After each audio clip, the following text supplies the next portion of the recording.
Hopkins paid him as a janitor. In 1944, he fixed the first blue baby. A man is standing on a step stool behind a surgeon's shoulder. It is November 29, 1944, in an operating room at Johns Hopkins, and on the table lies a baby girl, whose lips have gone blue. The surgeon below him is about to attempt an operation no one has tried on a heart this small. The man on the stool is Vivien Thomas. The hands are not his. The technique is. And if you had pulled his pay record that morning, by most accounts it would have carried a single word: janitor. Sit with that contrast for a moment. The payroll office had him down as maintenance help, a classification that, era employment records suggest, had far more to do with the color of his skin than with the work of his hands. Yet in that room, at that hour, he stood above the operation itself, placed exactly where the chief surgeon could hear his voice. Between you and me, I have read a lot of hospital stories over the years, and I have never found another image quite like this one. The ledger said one thing. The step stool said another. Only one of them was telling you who he was. Look closer at the room. The baby on the table is Eileen Saxon, tiny, failing. Her body starved of oxygen by a heart that could not push enough blood through her lungs. The surgeon gowned beneath the lights is Dr. Alfred Blaylock, chief of surgery at Johns Hopkins. Standing near, following every move, is Dr. Helen Taussig, the pediatric heart specialist, whose patients kept dying in her clinic, with no operation to offer them. 3 remarkable people around one small table. But when the world celebrated what happened that day, only 2 of the names would travel. And here is the question I want you to hold. Before the first incision, as the story is commonly told, Blaylock looked around that operating room and would not begin. Not until someone went and found Vivien Thomas. Not until the man whose pay line said custodial help had climbed onto a step stool behind his right shoulder. The most celebrated surgeon in the most famous hospital in America would not touch that child's heart without a man the payroll had misnamed. Why? What did Alfred Blaylock know that the ledger did not? That is the story I want to walk through with you today, and I want to be careful with it, because this man deserves care. Nearly everything you are about to hear is documented in his own memoir, Partners of the Heart, in the records of 2 great universities, and in the tributes of the surgeons he personally trained, men who went on to lead departments of surgery across this country. This is not a legend that grew in the dark. It is a paper trail, and I have followed it, and it ends somewhere I still find moving every time I return to it. A wall at Johns Hopkins in 1976, where a portrait was hung that finally answered the pay stub. How a carpenter's son from Nashville traveled from that ledger line to that wall. That is the journey. Stay with me. To understand the man on the step stool, you have to go back to a wood shop in Nashville. Vivien Thomas was born in 1910 and raised in Nashville, Tennessee, the son of a master carpenter, a man who built houses with his own hands and expected his sons to learn the trade properly. Picture the shop where Vivien came up. Sawdust hanging in the morning light, planks of oak and pine stacked against the wall. A boy learning that a joint either fits or it does not, that a measurement is either true or it is worthless. His memoir describes a childhood shaped by that kind of labor, real work, paid work, skilled work, from the time he was old enough to hold a saw steady. Measure twice, cut once. If you have ever worked with wood, you know that rule is not really about wood. It is about patience. It is about respecting the material in front of you and refusing to guess. By most accounts, Vivien's father drilled that discipline into him early, and it took root in a way that would matter far beyond any building site in Tennessee. Steady hands, exact eyes, the habit of doing a thing right the first time, because there is no undoing a cut.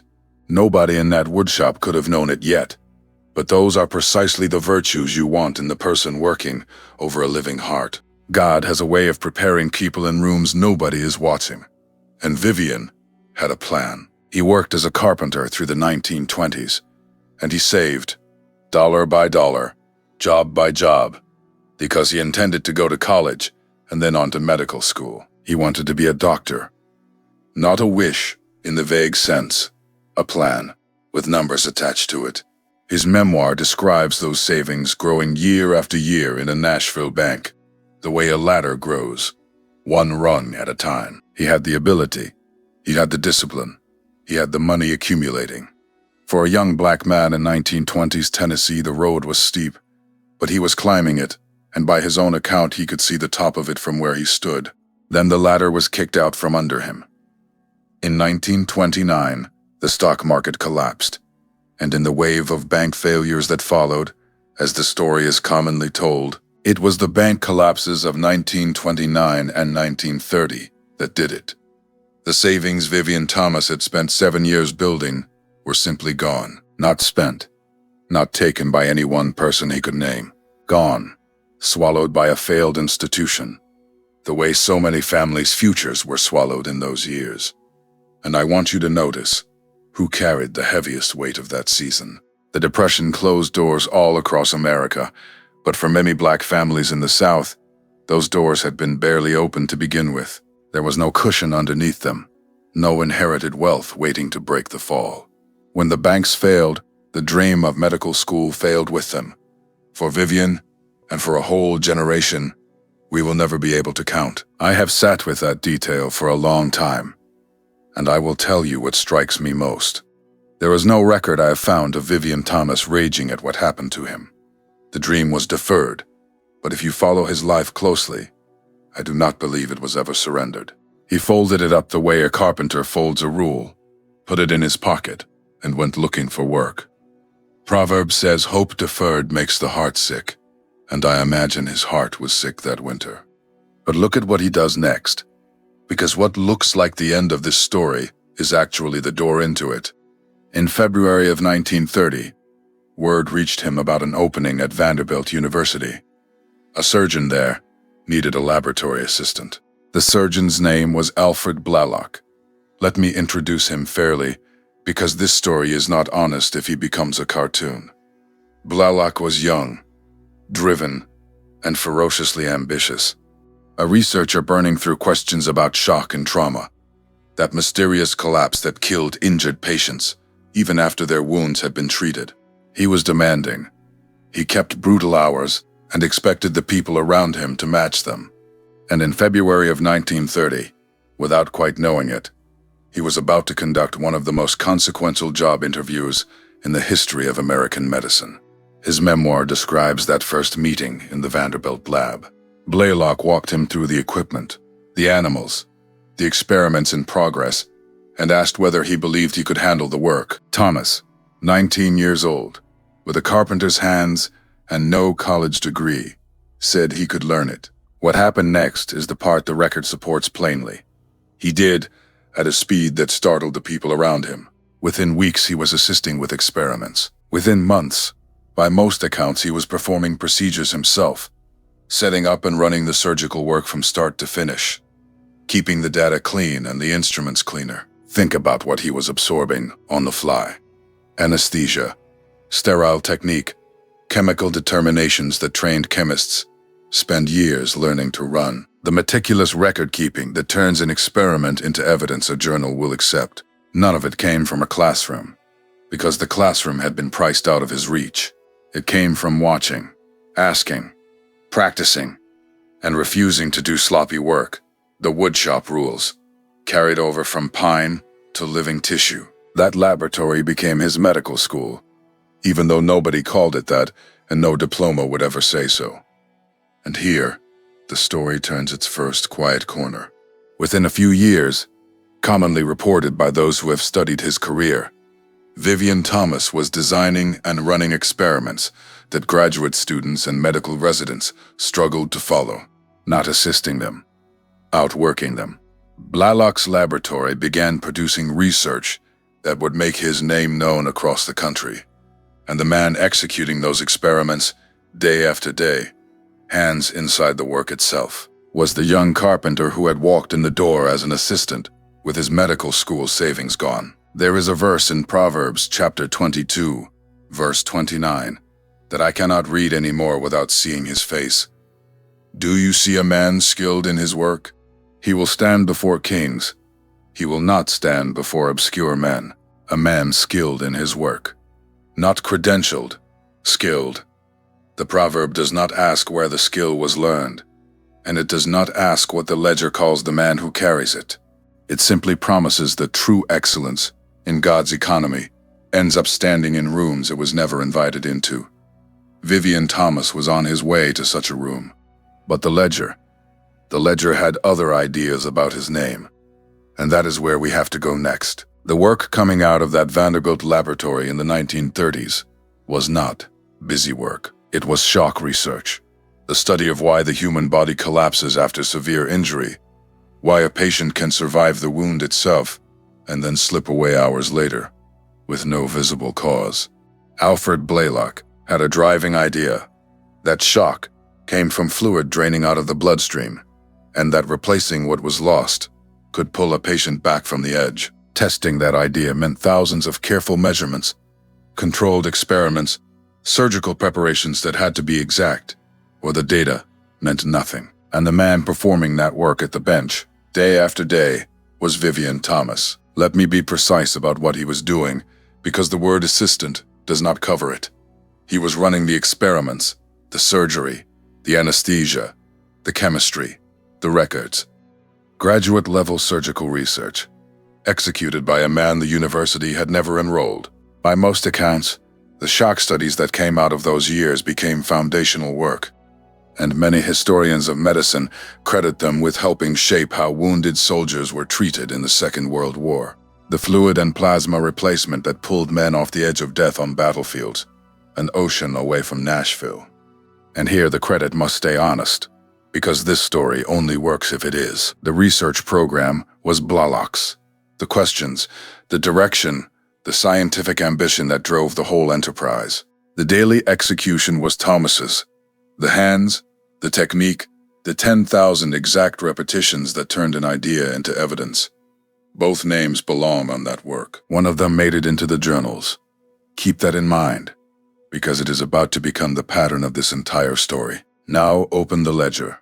While all of this was happening, while a self-taught researcher was producing work that would echo through wartime medicine, the payroll at Vanderbilt classified Vivien Thomas as a janitor. That is the detail most documented from his Vanderbilt years, and it is commonly reported in nearly every serious account of his life. The man doing graduate-level surgical research was carried on the books and paid as custodial help, not for a week, for years. I want to be careful about how I frame this, because the frame matters. This was the era of segregation in the American South, and in many institutions of that time, employment classifications for black workers were fixed by category, not by duty. The pay scale did not ask what a man actually did between 7 in the morning and 7 at night. It asked what kind of man he was, and it filed him accordingly. That is a system talking. Segregated institutional pay structures, built long before Thomas walked through the door, and maintained by habit, long after. I believe naming the system honestly matters more than hunting for a villain, because the system is the thing that misfiled him. Most telling of a story like this want to leap angry at somebody. I have come to read it differently, and I won't tell you where I have landed. The sting of it is real. A researcher worked on a custodian lines of ledger years after years in a wound with a paper trail. But Vivien Thomas answered that wound in a way I am still learning from. He kept doing excellent work while insisting, calmly, that the work be recognized. And his memoir describes the day that insistence came to a head. The day he finally saw the numbers plainly, walked into Blalock's office, and put the whole arrangement on the table. What happened in that conversation tells you everything about both men. That is where we pick up next. His memoir describes the moment plainly, and I will keep to what it describes. At some point in those Vanderbilt years, Vivien Thomas learned exactly how he was classified, and exactly what that classification paid. And he decided he could not continue on those terms. He went to Blalock. He laid out what he was doing in that laboratory, and what the ledger said he was, and by his own account, he was prepared to walk away from the work entirely, rather than keep doing a researcher's job on a janitor's wage. Think about the nerve that took a young black man in the segregated South of the 1930s, telling one of the most driven surgeons in the country that the arrangement was not acceptable. With no degree to fall back on, no other laboratory waiting for him anywhere, and many doors in that era closed to him before he could even knock. He was not bluffing, as far as his own telling suggests. He had a trade in his hands. He could always go back to carpentry, and both men in that office knew it. And here is the part of the story that keeps it honest. Blaylock did not let him go. His memoir describes Blaylock taking the complaint seriously and working to raise his pay, pushing against the limits of what the institution's classification system would allow, and getting him moved up within it. Let me be careful to weigh that rightly. It was not justice. The system's ceiling stayed exactly where it had always been, and no title appeared that told the truth about the work. But it was conscience operating inside the machine, a man spending some of his standing on behalf of another, and I believe we have to name that too, because this story is full of people who are neither villains nor saints. From that point forward, by most accounts, the working partnership deepened into something rare. A surgeon and a technician who trusted each other's judgments so completely that the usual lines between them began, inside that laboratory at least, to blur into a single shared craft. Meanwhile, something else was growing in that lab. A legend about Vivien Thomas's hands. The residents and research fellows who rotated through could see it up close. His surgical technique, the suturing, the vessel work, the economy of every motion was finer than what the degree holders around him could produce. And the gap was not small. As the story is commonly told among the people who worked there, Blaylock once looked at the results of Thomas's work and said, "It looked as if the operation had done itself." Lab lore, yes. I hold stories like that loosely, and you should too. But the lore points at something the record supports from every direction. The smoothest pair of surgical hands in that building did not belong to a surgeon. Scripture has a phrase for it that I love. The psalmist says David shepherded his people with integrity of heart and guided them with skillful hands. Skillful hands. As if the hands themselves could carry a calling that no committee ever voted on. I will admit something to you here, friend to friend. For most of my life, I quietly assumed that title roughly tracked talent, and if a man were truly exceptional, the paperwork would eventually catch up and say so. Sitting with this story broke that assumption in me, and I am not sure I want it back, because by the end of 1930s, the finest surgical technicians at Vanderbilt was on paper invincible. No title that told the truth. No name on the published papers his hands had made possible. Just the work, and the small circle of people who knew what they were watching. And then, in 1941, everything moved. The most famous hospital in America came calling. Johns Hopkins wanted Alfred Blaylock as its chief of surgery, the summit of his profession. And the question that hung over that offer is the hinge of this whole story. Would Blaylock climb alone and leave the misnamed man behind in Nashville? Or would he tell Hopkins the truth he had never quite put on paper, that he did not intend to build anything without Vivien Thomas? Come with me to Baltimore, and I will show you what he chose. In 1941, Johns Hopkins called Alfred Blaylock home. The hospital where he had trained wanted him back as chief of surgery, one of the most powerful chairs in American medicine, the kind of appointment a surgeon spends a whole career reaching for. And here is the detail I want you to hold on to, because it tells you what Blaylock actually believed about the man the payroll had misnamed. By most accounts, when Blaylock negotiated his move to Baltimore, he made bringing Vivien Thomas part of his coming. He was not going to build a new surgical research laboratory without him. The chief of surgery at Johns Hopkins handed the biggest opportunity of his life, looked at everything he would need to succeed, the funding, the facilities, the staff, and put a self-taught carpenter's son near the top of the list. Sit with what that means for a moment. Blaylock knew precisely whose hands his research ran on. Whatever the journals printed, whatever the ledgers said, the surgeon himself carried no illusions about where the daily excellence in his laboratory came from. Was there self-interest tangled up in that insistence? Of course there was. A man protects the engine of his own success. But there was honesty in it too, and the two are not enemies. Sometimes self-interest is simply the truth, admitting itself out loud. So in the summer of 1941, Vivien Thomas packed up his family, left the city where he had buried a dream, and built a craft, and moved to Baltimore to help raise a laboratory inside the most famous hospital in America. Now let me tell you honestly what he was walking into. Baltimore in the early 1940s was a segregated city, and Johns Hopkins by most accounts reflected the era it sat in. Many of the city's neighborhoods were divided by race. The schools were divided, the lunch counters and theaters were divided, and the hospital itself carried the customs of its time and place. I say this not to shame one institution. The pattern held across a great deal of American medicine in those years. But because you cannot understand what happens next in this story without first seeing the ground it happened on, and inside that world, the institution's norms had a fixed place for black men. Service roles, janitorial crews, kitchen staff, orderlies, groundskeepers. Honorable work, let me say that clearly, work that carried many families with dignity and deserves no one's contempt. But it was the only shelf the structure offered, and the structure did the sorting, not the talent of the men being sorted. In many institutions of that era, a black employee's classification was settled before his abilities were ever examined. The system asked one question about a man before it filed him, and the question was not, "What can he do?" Which is what made Vivien Thomas, from his first week in Baltimore, a kind of walking impossibility. Here was a black man who was not pushing a broom or carrying trays, but running Alfred Blaylock's surgical research laboratory, managing its daily operations, training personnel, performing procedures at the bench that most of the surgical residents could not match. The institution had no category for him. The structure looked at him, reached into its filing system, and found nothing that fit.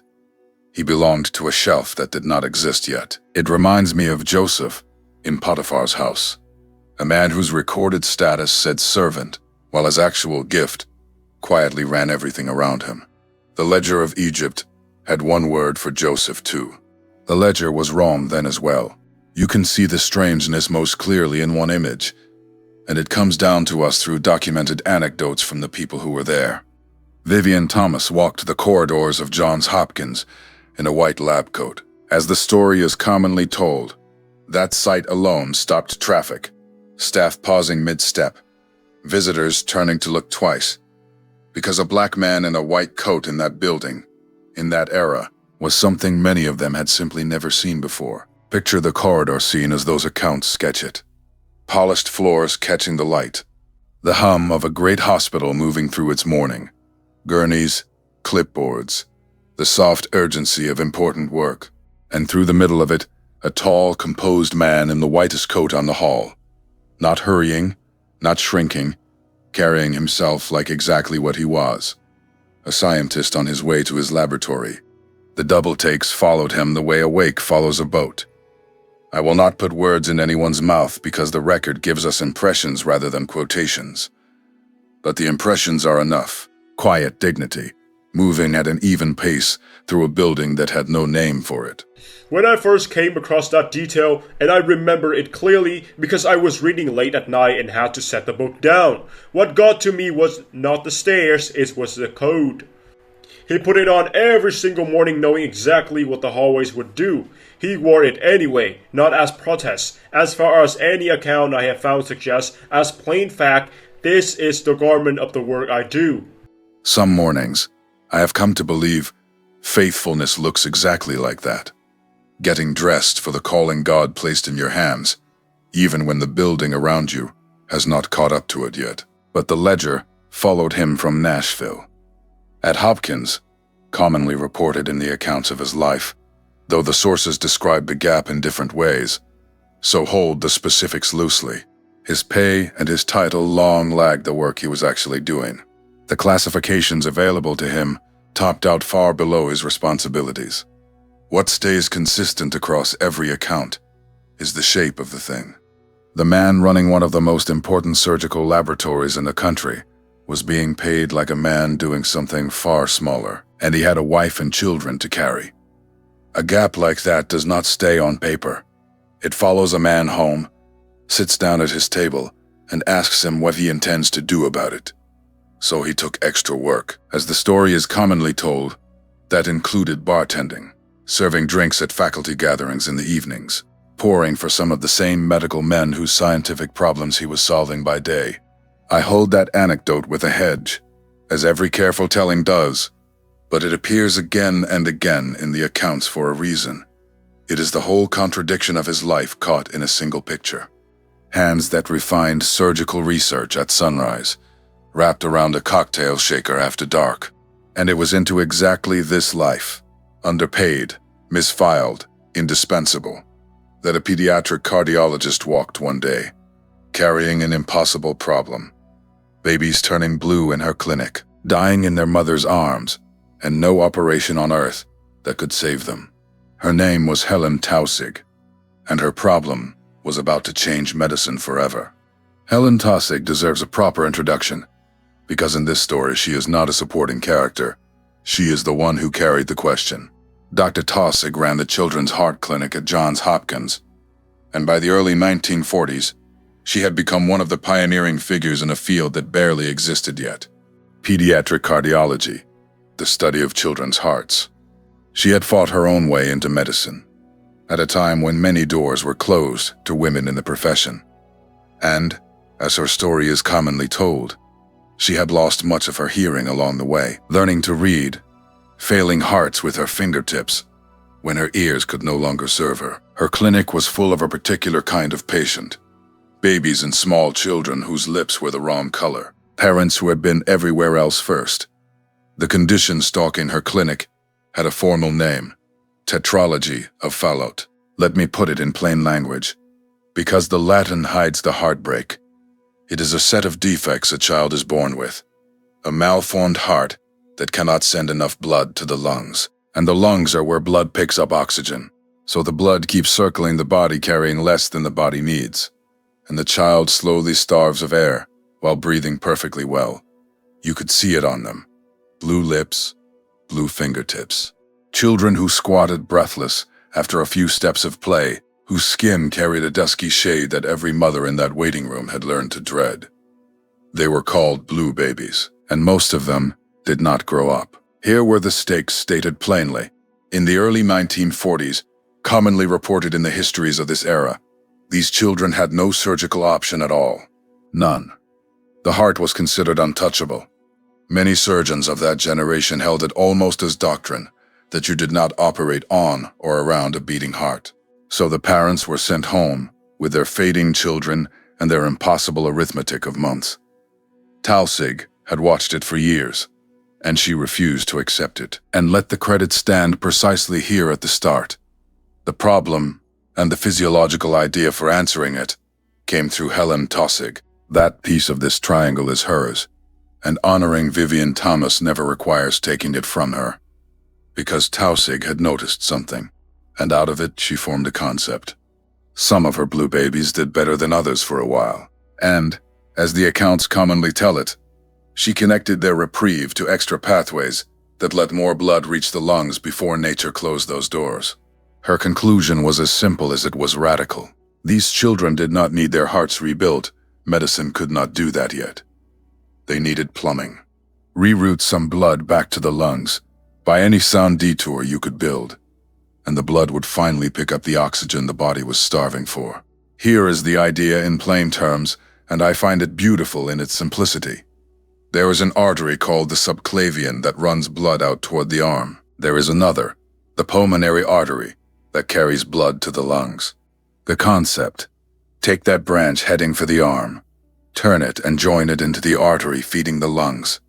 A detour, a bypass, a new road for the traffic to reach the place where oxygen lives. The arm has other supply lines and can spare the flow.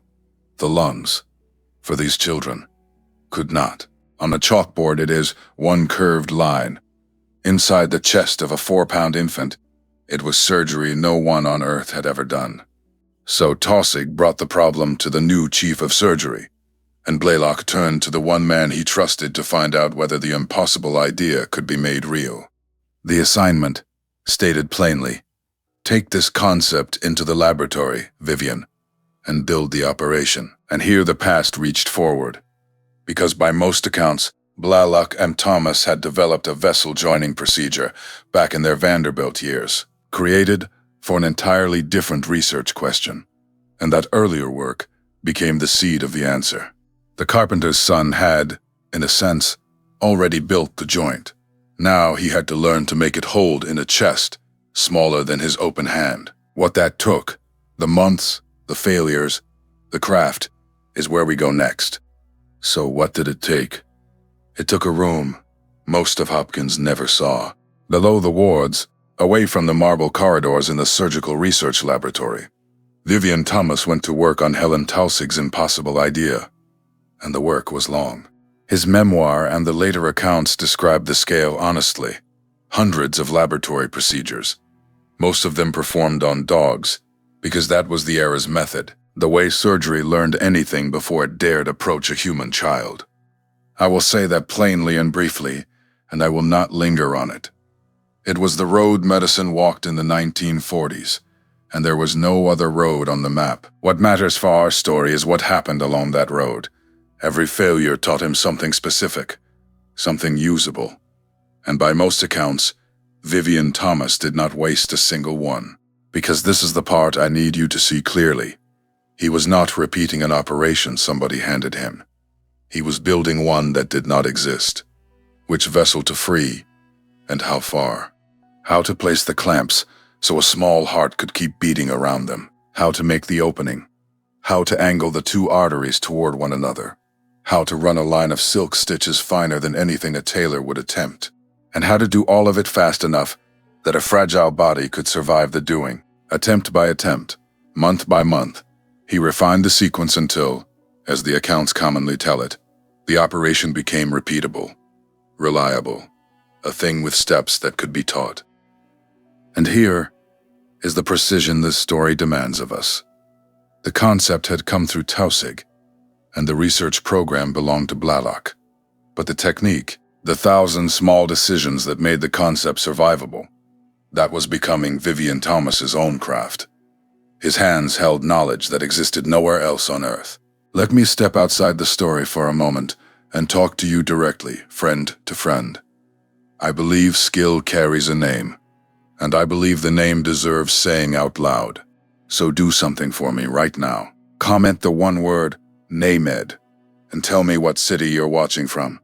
Because I read those comments, and I want to know how far this man's story travels tonight. Then share this with somebody who works unseen. A cook, a nurse's aide, a deacon who fixes what breaks before Sunday morning ever finds out it was broken. Somebody whose hands hold up more than their job title admits. This story belongs to them too. Now come back with me, because we are almost at the door of the operating room. Before we walk through it, here is a detail that stays with me. When Thomas turned from laboratory work toward the possibility of operating on an actual infant, he met a problem nobody had solved because nobody had ever needed to. The tools did not exist. Surgical instruments in 1944 were made for grown bodies. Clamps sized for an adult's vessels. Needles meant for tissue with some forgiveness in it. An infant's pulmonary artery is a whisper of a thing by comparison.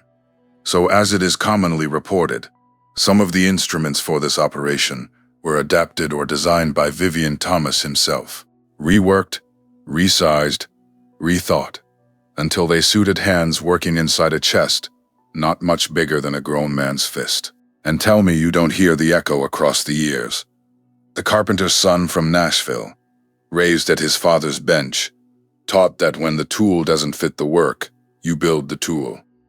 Measure twice, cut once. Only now the measuring was in millimeters, and the material was a child's one chance. So set the scene as 1944 draws toward its close. In the whole of Johns Hopkins, in the whole of America, I believe you could fairly say, there was exactly one man who had performed this operation many times over, whose hands knew every turn of it, who had built the instruments and rehearsed the sequence until it lived in his fingers. And that man was not the professor, not the chief of surgery, not the name that would appear on the record. He was the man a payroll ledger had once carried as a janitor. Then, in late November, word came up from the wards that the waiting was over. A baby named Eileen Saxon was running out of time, and the impossible idea was about to meet a real child. That morning is where we go next. November 29th, 1944. A cold morning in Baltimore, the kind where the breath of the city hangs over the row houses. And inside Johns Hopkins Hospital, in an operating room on an upper floor, the lights came on over a patient almost too small to see on the table. Her name was Eileen Saxon. I want you to hold that name, because history nearly forgot to write it down. The accounts commonly describe a baby of barely more than 4 pounds, months old, failing her lips and fingertips, the dusky blue every parent in Helen Tausig's clinic had learned to dread. She was, by most tellings, too weak to grow and too fragile to wait. Her body was starving for oxygen while breathing perfectly well. She had become the child at the front of the line for an operation that had never been done. Her parents had been given the truth that every other family in that clinic had been given. There was nothing left to try except this. And so, on that November morning, they handed their daughter to an operation that existed nowhere in the world's textbooks. I've thought often about what that handing over cost them, and I believe any parent watching right now understands it without another word from me. Picture the room assembling piece by piece, the way these rooms do. The instruments laid out in their rows, some of them, as we said, shaped by Vivien Thomas's own hands because the world had never needed infant-sized tools before. The anesthesia team working out how to keep a 4-pound body under without losing her. Nurses moving with that practiced quiet that hospitals reserve for mornings when nobody wants to say what everyone is thinking. Young residents pressing in to observe, some of whom, as later tributes commonly tell it, would go on to famous careers of their own and would still be describing this morning 50 years later. And near the head of the table, Helen Tausig herself, present to observe, the woman who had carried the question for years, watching to see whether her concept would live. Alfred Blalock scrubbed in as the operating surgeon. The chief, the man whose hands would hold the needle and let the weight of the moment be stated honestly, because it was enormous for every soul in that room. As it is commonly reported, an operation of this kind, deliberately rerouting the great vessels beside a beating infant heart, had not been done this way on a baby before. There was no textbook chapter, no senior colleague who had seen it. Many surgeons of that generation, as we've said, held it nearly as doctrine that you did not work around the living heart at all. The only map of this territory existed in one place, in the laboratory records, and in the hands of the man who had made the journey hundreds of times downstairs. Which brings us to the moment I believe this whole story turns on. Because as the story is commonly told, in his memoir's account and in the recollections of those who were there, Alfred Blalock, gowned and ready, would not let the operation begin until Vivien Thomas was in the room. He had him sent for. The team waited. Think about what that pause means. I don't need to invent a single line of dialogue for you, and I won't. The fact itself is louder than any script. The chief of surgery at one of the most famous hospitals on earth, standing over the hardest case of his life, stopped everything until the man the payroll had misnamed was standing where he could see the field. I want to be precise here, because precision is this story's backbone. This takes nothing away from Alfred Blalock. It honors him. It was his skill on the line, his reputation staked on an unproven operation, his hands that would make every cut.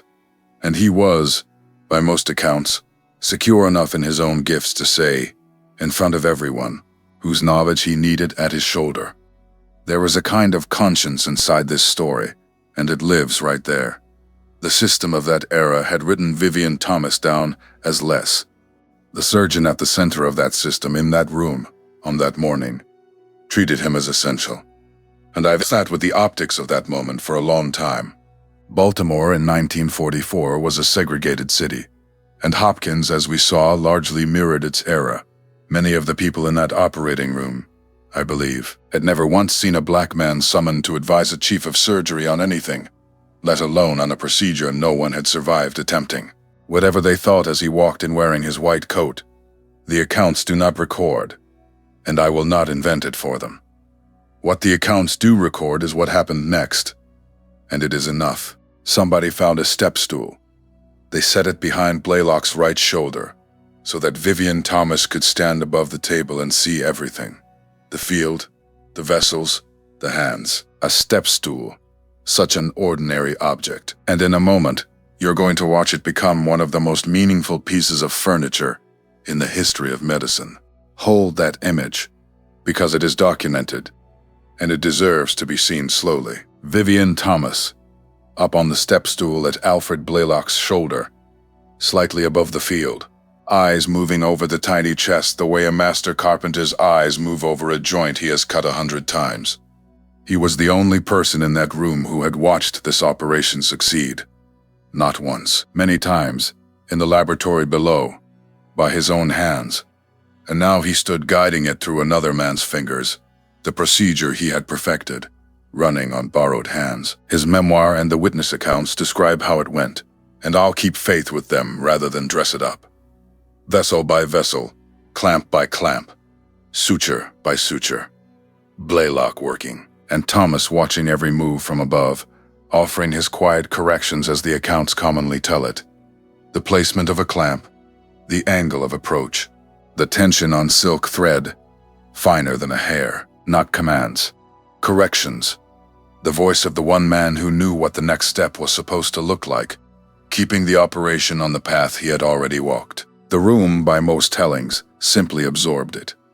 The chief sewing, and the man from the basement laboratory telling him where the road went.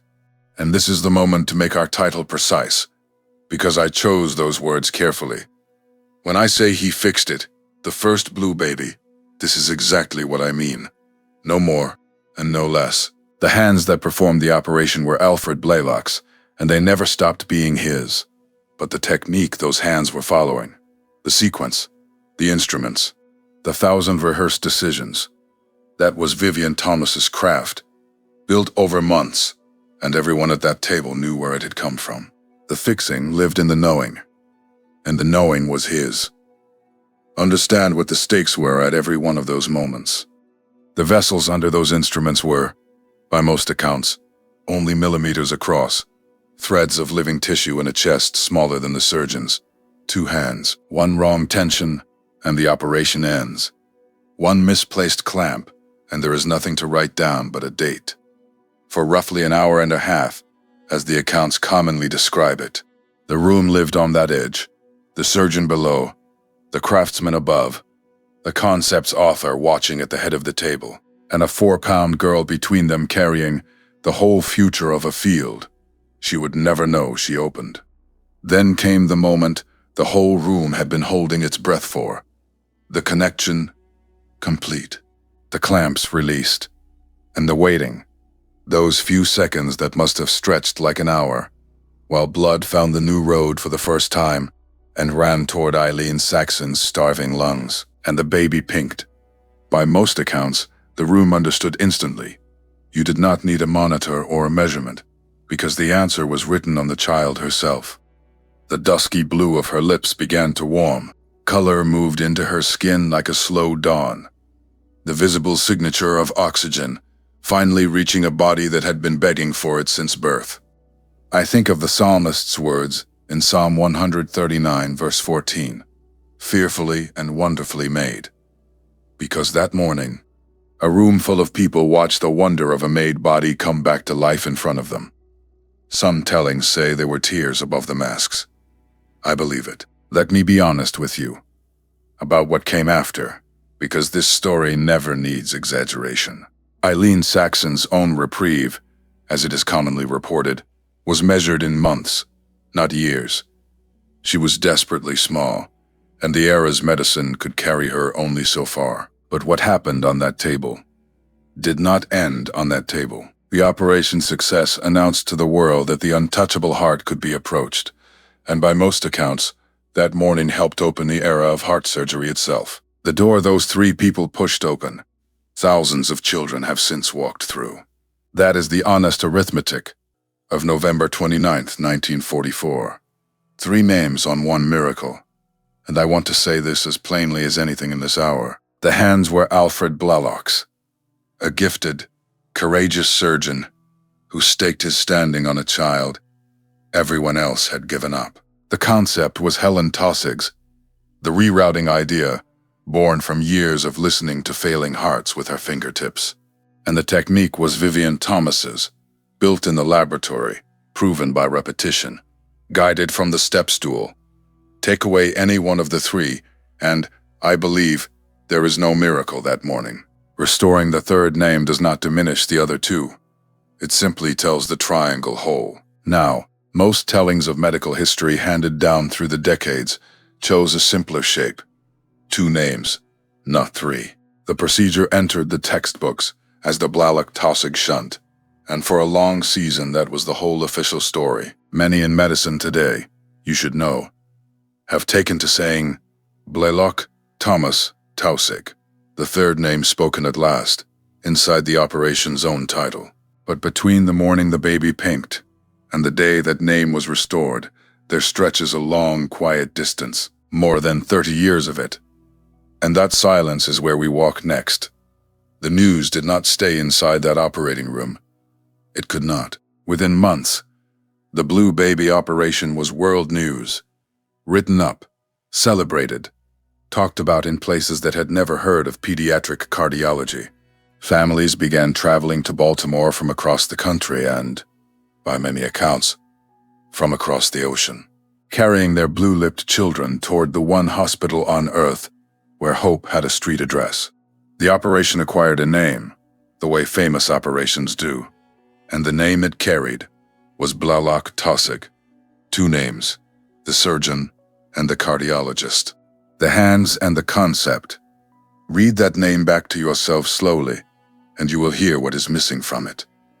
The technique had no name at all, because by most accounts, the early published papers and the celebrated photographs from those triumphant years did not carry the name Vivien Thomas. I want to hedge the specifics honestly. I am not going to claim to have audited every page and every frame, and the record of that era is uneven. But the broad shape is commonly reported, and, I believe, fair to say, when the story of the Blue Babies was told to the world, the man on the step stool was again and again simply not in the telling. The fame landed 2 steps away from him and stayed there. And here is what I keep sitting with, the part that makes this different from other stories we've told on this channel.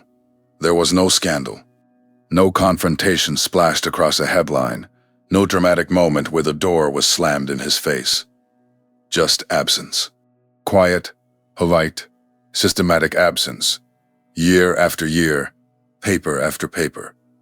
Imagine standing in a hospital corridor and hearing 2 doctors discuss the famous shunt, the one your hands built, the one you guided stitch by stitch from a step stool, and hearing it wear every name but yours. Then imagine going back to work anyway, and doing it excellently. I've turned that over many nights, and I've come to believe the quiet kinds of erasure are the ones that teach us the most, because nobody has to be a villain for them to happen. The machinery just runs. So let's look at the machinery honestly, because that, not any person, is the proper subject here. Mid-century academic medicine had firm conventions about credit. Authorship and recognition flowed to degreed investigators, to the doctors and professors whose names carried institutional weight. A laboratory technician without a college degree, however brilliant, however essential, simply had no category to be credited in. That was the convention across many institutions of the era. As most accounts agree, it filtered technicians, laboratory assistants, and uncredentialed collaborators of every background out of the record as a matter of routine. And onto that convention, the segregation-era norms of the 1940s pressed a second weight. A black man in a southern border city hospital was, in the eyes of that system, many rungs further from the page still. 2 machines, running in the same direction, and Vivien Thomas standing where they overlapped. Name the machines, not the men. That is how I read this chapter, and it is how his own memoir, by most accounts, chose to read it too. I need you to hold the honest complexity of it too, because this story refuses to flatten. Inside the laboratory, nothing changed. Alfred Blaylock kept Vivien Thomas at the very center of the work, running the research, developing the next procedures, consulted, by most accounts, nearly every working day for the rest of Blaylock's life. The man himself was never pushed out. The page is where the silence lived.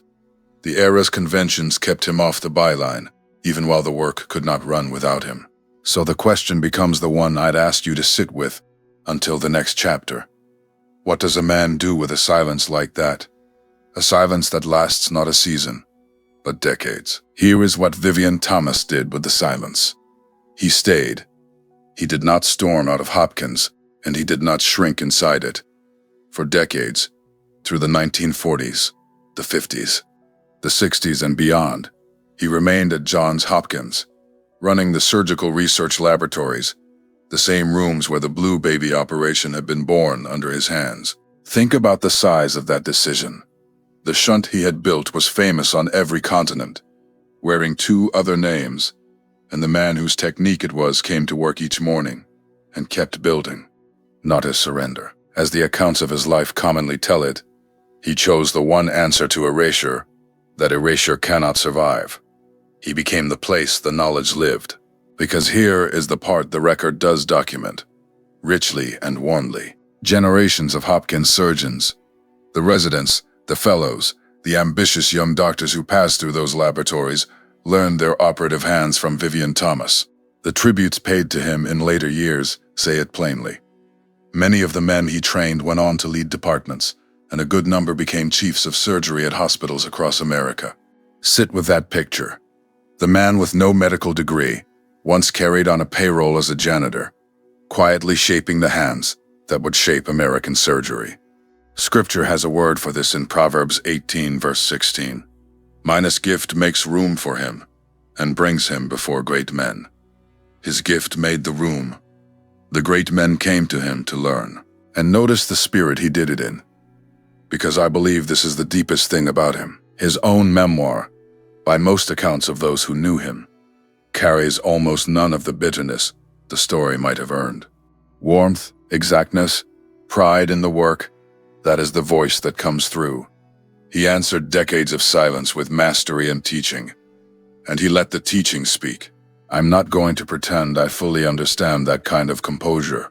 I've asked myself honestly whether I could have carried it, and I don't know. But I know dignity when I see it, and this is what it looks like. Now let me talk to you straight for a moment, because I suspect you already feel where this is going. The surgeons he trained told stories.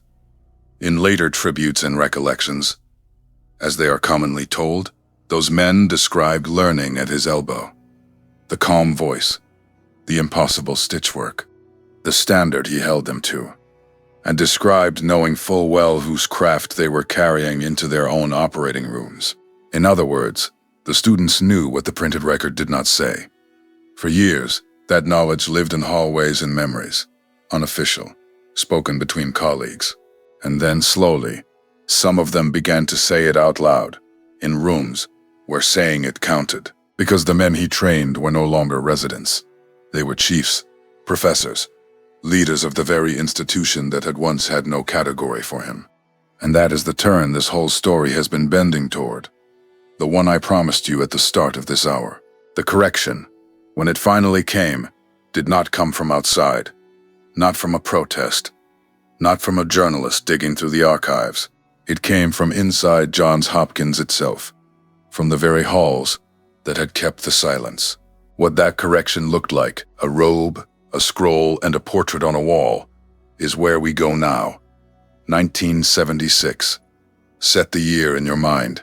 Vivien Thomas was in his 60s now, more than 4.5 decades removed from the Nashville carpenter shop, more than 30 years removed from the step stool. And in 1976, Johns Hopkins University conferred upon him an honorary doctorate. Read that sentence again with me, slowly, because every word of it is carrying weight. The institution whose payroll conventions had once carried him as a janitor now stood him in academic regalia before the assembly and called him doctor. The man who could not afford medical school after the banks failed, who learned surgery at a laboratory bench instead of a lecture hall, became Dr. Vivien Thomas, not by charity, but because the institution finally said in public what its own surgeons had known in private for a generation. And I want to give honest credit here, the same precision we've practiced all hour. It would be easy to sneer at how late it came, and the lateness is real. We will not pretend otherwise, but hold the other truth beside it. The same institution chose to set the record right. Nobody forced Hopkins's hand. The men Vivien Thomas trained had risen inside those halls, and the institution they now helped lead turned around and honored the man it had misnamed. That is conscience arriving late, but arriving. And in this world, I believe we are allowed to mark the arrival without excusing the delay. Correction inside a lifetime is a grace not every wronged servant receives, which is exactly why I think this chapter lands so deep for many of us watching. If you have lived 60, 70 years, you have almost certainly carried some long weight of your own, recognition that came slow or has not come yet. So here this part is more than history. Vindication that arrives within a lifetime still counts. It counted for him. Scripture holds a promise in Galatians 6 verse 9. Let us not be weary in well-doing, for in due season we shall reap, if we faint not. Vivien Thomas did not faint, and 1976 was a due season, 32 years in the coming. Then there is the portrait. As the story is commonly told, Hopkins commissioned his portrait in oils and hung it, by most accounts, near Alfred Blaylock's own, in the halls of that great institution. I hedge the placement, because tellings vary in the details, but the heart of it is well remembered. The two partners, the surgeon and the craftsman, facing the corridors together. Picture the scene, as I love to picture it, one of the great halls of American medicine, marble, portraits of famous men in gilt frames, generations of them staring down at every student who hurries past, and among them now, the face of a carpenter's son from Nashville. White coat, steady eyes, the quiet authority of a man who knew exactly what his hands had built.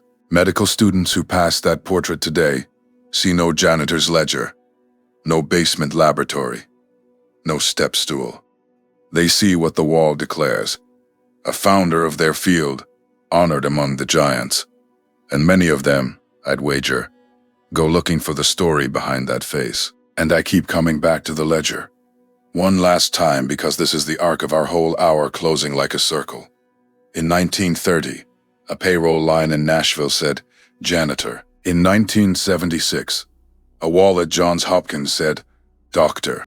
The paycheck lied about him for decades. The war, at last, told the truth. I have sat with these two images side by side many evenings, and here's where I land.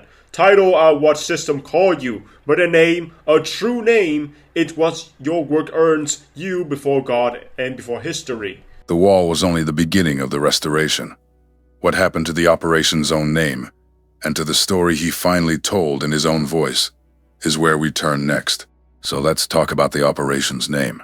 For most of a lifetime, the procedure that opened the era of heart surgery carried two names, the Blaylock-Taussig shunt. Say those words in any hospital on earth, and a cardiologist knew exactly what you meant. Two names etched into the textbooks, the lecture slides, the journal pages. And for decades, nothing in that title marked the man on the step stool. But listen to what has been happening inside medicine itself. In recent years, many physicians, many journals, many teaching hospitals have taken to saying it differently. The Blaylock-Thomas-Taussig shunt. I want you to hear that middle name land. Not a footnote, not an asterisk at the bottom of a page. The operation's own title, spoken aloud on hospital rounds, printed in the literature, now carries in many mouths the name of the man whose hands taught it to the world. And here is what I love about this correction, and why I believe it is the healthiest kind. Restoring Vivien Thomas takes nothing from anyone. Alfred Blaylock remains a giant. His were the hands in that operating room. His the courage to attempt what no surgeon had attempted on an infant's heart. Helen Taussig remains a giant. The concept was hers, the vision that blue babies did not have to die. The triangle does not shrink when you tell it whole. It finally stands. Hands, concept, technique. 3 names on one miracle, and not one of them diminished by the other 2. That, to me, is what honest history looks like. Not tearing down the honored to lift the forgotten, but widening the frame until everyone who built the thing is standing in the photograph. And the honors of 1976 did not end with the robe and the portrait.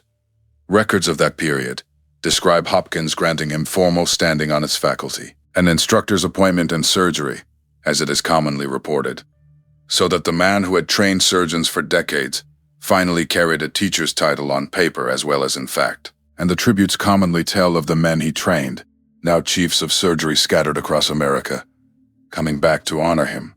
Students returning to salute the teacher in the very halls where he had once been misnamed. Meanwhile, the work itself kept living, refined and adapted across the generations. Versions of that shunt still reach children born blue in hospitals around the world. By most accounts of modern pediatric surgery, the road from a Baltimore laboratory to a beating pink heart is still being walked today. His technique did not retire when he did. But the part that moves me most is quieter than all of it. In his later years, Vivien Thomas sat down and told the story himself. His own account of Nashville, of the laboratory, of Blalock, of the long silence and the late spring of honor. It was published as his autobiography, issued first under a longer scholarly title, and known to most readers today, as it is commonly printed, as Partners of the Heart. I remember the first time I sat with that title because it undid me a little. Partners. After the ledger, after the silence, after every reason the world had handed him for bitterness, that is the word he chose for the 2 of them. Not victim, not rival, partner. And then comes the detail I have never been able to read without stopping. As it is commonly reported, Vivien Thomas died in November of 1985, just days before that book came off the press. He held the finished story. By most accounts, he never held the finished book. I won't pretend there is no ache in that timing. Ecclesiastes says there is a season for every purpose under heaven, and some of God's seasons run long past our comfort. This one ran right to the edge of a life. But hear the quiet revelation inside it. He told the story himself, in his own voice, with his own exactness, the same steady hands that sutured arteries set down the record, and that record has now outlived every payroll line, every omitted photograph, every ledger that ever misnamed him. The paycheck said janitor, the wall says doctor, and the book, his book, says partner. Now come with me to where we began. One last time. Come back with me to the step stool. A plain wooden thing, 2 steps high, set behind a surgeon's shoulder on a November morning in 1944. On any other day, it would have been furniture. On that day, it held up the one man the operation could not go forward without. I have carried that image through this whole hour, and here is where I land. History is crowded with thrones nobody remembers, and yet it made room for one step stool it could not forget. So let the triangle be spoken once more, plainly and finally. Alfred Blalock's hands, Helen Taussig's concept, Vivien Thomas's technique. 3 names on one miracle, and not one of them diminished by the others. That is the room told the way honest history tells it, everyone who built the thing standing in the photograph. So what does Vivien Thomas mean for you and for me? I believe it comes down to stewardship. He honored the gift God had placed in his hands even when the ledger misnamed him. Colossians 3 verse 23 says, "Whatsoever ye do, do it heartily, as to the Lord, and not unto men." And that is precisely how he sutured, through the years when no journal printed his name and no title matched his work. And here the All Nations note inside this, because it belongs to everyone. Skill and calling are poured out across every tribe and every tongue. This story dignifies every soul who serves unseen. The night shift nurse, the church mother in the kitchen, the craftsman whose repairs carry no signature. If that is you, hear me tonight. Your work is seen by God even when the payroll mislabels you. And so we do not close on the wound. We close on the portrait on the wall, on the generations of surgeons he trained, and on the name restored to the operation's own title. Those are the closing images, dignity and hope. Before I pray us out, let me practice the same humility I've asked of us all hour. None of this came from my imagination. The spine of tonight's story is his own memoir, the recorded tributes of the surgeons he trained, and the patient work of historians who assembled the record, piece by piece. What I've given you is one careful reading of that record. Mine, hedged where the tellings vary, because that is what honest recovery of history requires. So don't let my voice be the last word. Study the record for yourself. Read his book. Look up the 1976 honors, the portrait the operation's modern name. This story holds up under the reading, and I believe the stories that hold up are exactly the ones worth passing on. And if this hour has planted anything in you, here is my ask. Subscribe, because there are more names like his, more recovered history, and we will keep telling it, one documented story at a time. Share this with someone who works unseen. You know exactly who came to mind just now, and that nudge may be the honor nobody else ever thought to give them. Then go down to the comments and write one word, Named, and tell me, who did you think of tonight? Whose work, in your own family, your own church, your own town, deserves to be called by its true name? I read those answers, and I treasure them, because this is how the mission works. We pass the true names to the next generation, starting at our own tables. Now bow your heads with me, family. Father, we thank you for truth revealed, for a life written down faithfully and remembered at last. Thank you for Vivien Thomas, for the gift you set in a carpenter's son's hands, and for every gift you have placed in hands the world overlooks. Bless every unseen worker under the sound of my voice tonight, the ones who labor with excellence while the ledger looks away. Strengthen them not to grow weary in well-doing. Let every child still saved by that little bridge of blood be a living testimony of your mercy. And where recognition is delayed, Lord, we trust your timing. Justice in due season, for all people, in every nation, according to your perfect faithfulness. You made every family of the earth from one blood, and every one of them is yours. So before we speak any blessing over our own house, we acknowledge all humanity before you. One maker, one mercy, one hope. Now, family, receive this as you go. May you work as he worked, steady, exact, unbitter. May you serve as unto the Lord and not unto men, and may your due season find you still faithful when it arrives. The paycheck may say one thing about you. Heaven keeps truer books. Walk remembered. Walk forward. Amen and amen.